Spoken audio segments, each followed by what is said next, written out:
Hello students, तो कैसी चल रही है आप लोगों की 12th की तैयारी। जैसा कि लगातार आपको मैं हिंदी और इंग्लिश दोनों लिटरेचर्स की पद भाग की और पोएम की जो है लगातार वीडियोस आपको मैं दे रहा हूँ। आर यू एंजॉइंग और are you getting benefited? If yes, please write on the comment section so that I can be more motivated and make more videos like that beautifully with more grace, with more with more enthusiasm and energy. तो चलते हैं आज एक नए chapter की तरफ। And आज हम आपके साथ लेके आए हैं, आज की हमारी जो चैप्टर है वो है नावादास की लिखी हुई हिंदी पाठ्य पुस्तक से ली गई।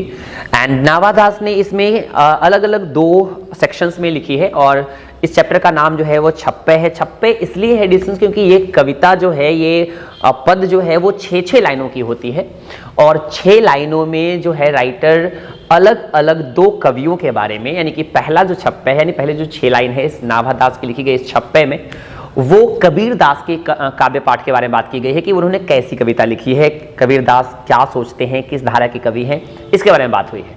और दूसरा जो छप्पे है, दूसरा जो पार्ट है, दूसरा जो सेक्शन है इस कविता की, वो जो है वो सूरदास के बारे में लिखी गई है और उसमें बताया गया है कि सूरदास किस तरह के काव्य पाठ क्या करते हैं, किस तरह की कविता के बारे में लिखा करते हैं, उनकी कविताओं की विशेषता क्या होती है। तो चलते हैं, लगातार आप इस वीडियोस पे हमारे चैनल से जुड़े रहें क्योंकि 12th बोर्ड की सारी जो चैप्टर्स हैं हिंदी और इंग्लिश की वो लगातार आपकी जाएगी। आपकी तैयारी, आपके मार्क्स ऑब्टेनिंग सब्जेक्ट है आपकी हिंदी और इंग्लिश, और आप लाइन बाय लाइन पढ़ते हैं क्योंकि चैप्टर्स को लाइन बाय लाइन पढ़ना बहुत इंपॉर्टेंट है, क्वेश्चन सारे तभी बनेंगे। तो नावादास के बारे में कुछ इंपॉर्टेंट बातें हम पढ़ेंगे अभी। पहले नावादास के बारे में कुछ इंपॉर्टेंट फैक्ट्स, ब्रीफ इंफॉर्मेशन जानेंगे। तो डायरेक्ट चलते हैं हम डिस्टेंस कविता की तरफ, राइटर की इंफॉर्मेशन जानते हैं।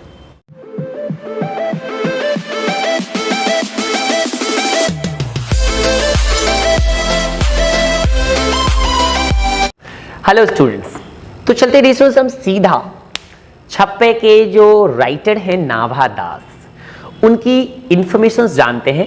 तो जन्म स्थान जो है नावादास का वो जयपुर है, यानी कि निवास स्थान जो है वहाँ जहाँ वो रहे यानी अपनी पूरी जिंदगी काटी। वृंदावन में माता जानकी देवी, पिता का नाम रामदास जी श्रीधर थे। शिक्षा उन्होंने स्वाध्याय किया यानी स्वयं खुद को पढ़ाया। सत्संगी रहे, सत्संग में यानी कि साधु महात्माओं के संग में भगवत भक्ति में लीन रहे।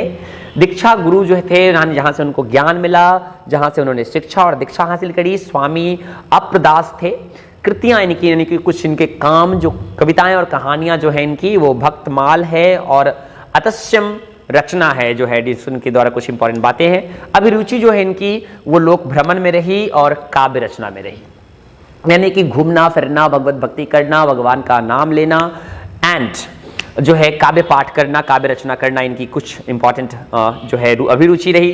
कवि जो है वो राम सगुनोपासक, और किस काल के कवि रहे? कवि जो है ये राम सगुनोपासक रहे, यानी कि राम की भक्ति में लीन रहने वाले रहे।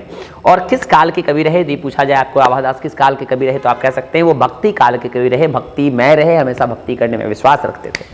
तो अब चलते हैं डिस्टेंस हम सीधा नावादास की जो छप्पे है जो अलग अलग 2 सेक्शंस में लिखी हुई है। तो पहला ये जो ऊपर का 6 लाइन जो आपको स्क्रीन के ऊपर दिख रहा है, ये लिखी हुई है कबीर दास के बारे में। कबीर दास किस तरह की कविताएं लिखा करते थे, किस तरह के काव्य पाठ किया करते थे, किस तरह की दोहावली पदावली लिखा करते थे, इसके बारे में हम बात करेंगे। तो पहली 2 पंक्तियों में लिखी गई कि भक्ति विमुख जे धर्म सो सब अधर्म करी गाय, योग यज्ञ व्रत दान भजन बिनु तुच्छ दिखाए। राइटर ने बड़ी ही खूबसूरती के साथ जो है नावादास ने कबीर दास के बारे में लिखा है। कहा गया कि भक्ति विमुख जे धर्म सो, यानी कि कहा जाता है कि कबीर दास हमेशा भक्ति में विश्वास सिर्फ रखा करते थे। भक्ति यानी भावनाओं में विश्वास रखा करते थे, वो कभी मूर्ति पूजन में विश्वास नहीं किया करते थे। वो कबीर दास जो है डिस्टेंस हमेशा सिर्फ आस्था, भक्ति, भगवान में आस्था उनकी थी। मूर्ति पूजन कभी वो नहीं किया करते थे, मूर्ति पूजन में उनकी विश्वास नहीं थी। तो उनका कहना है कि भक्ति के बिना सारी चीजें अधर्म है, उसके बिना विकार है।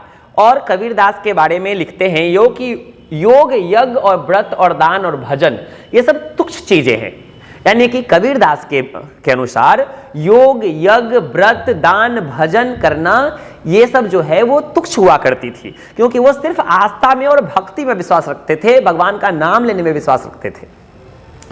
हिंदू तुरक प्रमाण रमेनी सबदी साखी, यहां शब्दों पर जोर दिया जाए, ध्यान रखा जाए कि सबदी साखी का मतलब क्या होता है, रमेनी का मतलब क्या होता है। तो रमेनी का मतलब होता है जितनी भी रचनाएं कवि ने किया, जितनी भी रचनाएं, जितने काव्य उन्होंने लिखा।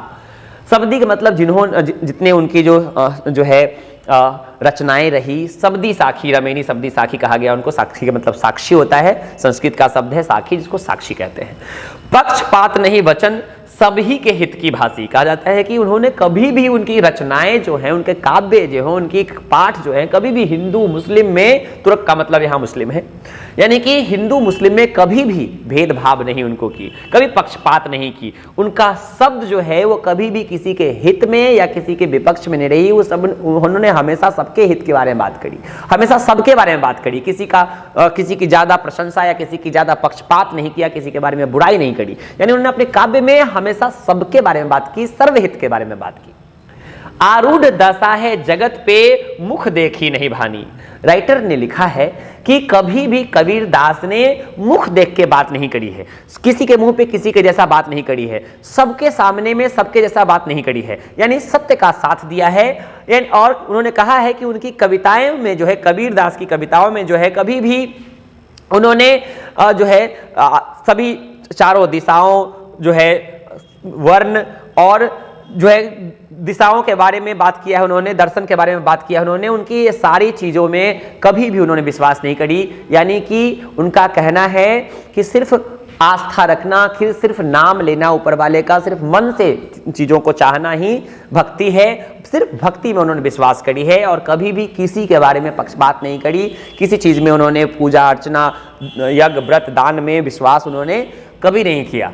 और कबीरदास कभी भी किसी के मुख पर किसी की बात नहीं करी, किसी की बुराई नहीं करी, किसी की प्रशंसा नहीं करी, हमेशा सर्वहित के बारे में उन्होंने बात किया। तो इस छप्पे में जो है 6 लाइनों में जो है डिस्टेंस कवि ने जो है आपके नाभादास ने कबीरदास के काव्य पाठ की रचनाओं के बारे में बात करी। अब हम चलते हैं डिस्टेंस की आगे जो है सूरदास की जो है बारे में 6 लाइन उन्होंने लिखा है। देखते हैं कि आखिर सूरदास किस तरह के काव्य पाठ किया करते थे। कहा जाता है कि उक्त चौज, उक्ति का मतलब योजना होता है और चौज का मतलब जो है चमत्कार होता है। तो राइटर कहते हैं कि सूरदास की कविताओं में उक्ति हुआ करती थी, चमत्कार हुआ करती थी और अनुप्रास वर्ण हुआ करता था, यानी प्रशंसा करने वाली चीजें। अतिथि अति भारी, वचन प्रीति निर्वही, अर्थ अद्भुत तुकधारी।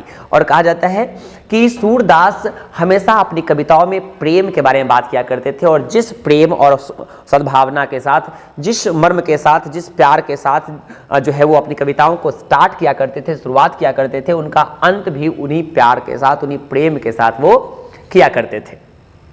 पद प्रतिबिंबित दिव्य दृष्टि, हृदय हरि लीला भासी। राइटर कहते हैं कि सूरदास जो है अपनी दिव्य दृष्टि से हरि की, भगवान की भक्ति की, उनकी लीला की चर्चा करते हैं इसमें और कहते हैं जन्म कर्म गुण और रूप सभी रसना प्रकाशी। कहते हैं कि कवि के अपनी दिव्य दृष्टि से सूरदास जो है हरि की, विष्णु की, श्री कृष्ण की जो है अपनी दिव्य दृष्टि से उनके प्रतिबिंब को उजागर करते हैं, उनके जन्म कर्म गुण और रूप की चर्चा अपनी कविताओं के माध्यम से करते हैं। अंत में 2 पंक्तियां लिखी गई है और राइटर कहते हैं कि विमल बुद्धि हो तासुकी, विमल बुद्धि हो तासुकी, जो यह गुण श्रवणिनी धड़े, सुर कवि तसुनी कौन कवि, जो नहीं सिर चालन करे। कहा जाता है कि कवि कहते हैं, जो है सूरदास कहते हैं कि जो भी सूरदास की इन पंक्तियों को पढ़ेगा, इस काव्य का पाठ करेगा, उसको उसकी बुद्धि जो होगी वो विमल होगी, हमेशा वो तीक्ष्ण बुद्धि का होगा, तीक्ष्ण मस्तिष्क का होगा। और जो भी व्यक्ति जो है सूरदास की कविताओं का श्रवण करेगा, सुनेगा, तो ऐसी कोई भी व्यक्ति नहीं होगा जो उनकी कविताओं में सहमति नहीं दर्शाएगा, यानी अपना सर चालन नहीं करेगा, यानी सिर हाँ में नहीं हिलाएगा, सहमति नहीं दिखाएगा। यानी कवि का कहना है कि जो भी सूरदास की कविताओं का पाठ करेगा, सुनेगा, वो हमेशा इनकी पंक्तियों से, उनकी बातों से सहमत भी होगा। तो राइटर, आपने देखा डिस्टेंस की राइटर नाभादास ने 2 अलग अलग सेक्शन में, 2 अलग अलग पैराग्राफ में, स्टेंजाज में, एक ऊपर वाले 6 लाइनों में यानी छप्पे में कबीरदास के बारे में बात की, कबीरदास की लिखी गई बातों के बारे में बात की, कबीरदास के काव्य पाठ के तरीकों के बारे में बात की कि वो किस तरह के कवि है, किस तरह की बातों को लिखा करते हैं। और दूसरे छप्पे ने दूसरे शैलान में सूरदास के काव्य पाठ की रचना के बारे में बात करी कि वो किस तरह की बातों को अपने कविता में दर्शाया करते हैं, वो किस तरह के कवि हैं। तो आशा करता हूं कि आपको समझ में आया होगा। एडिशनल सिद्धि समझ में कोई भी तकलीफ हो तो आप जरूर मुझे कमेंट सेक्शन में लिख के बताएं, कोई भी प्रॉब्लम हो तो आप जरूर मुझे लिख करके बताएं, और यदि पसंद आ रहा हो तो प्लीज हमारे चैनल को लाइक, सब्सक्राइब एंड शेयर करें और आने वाले वीडियोस का वेट करें। Thank you, see you in the next video.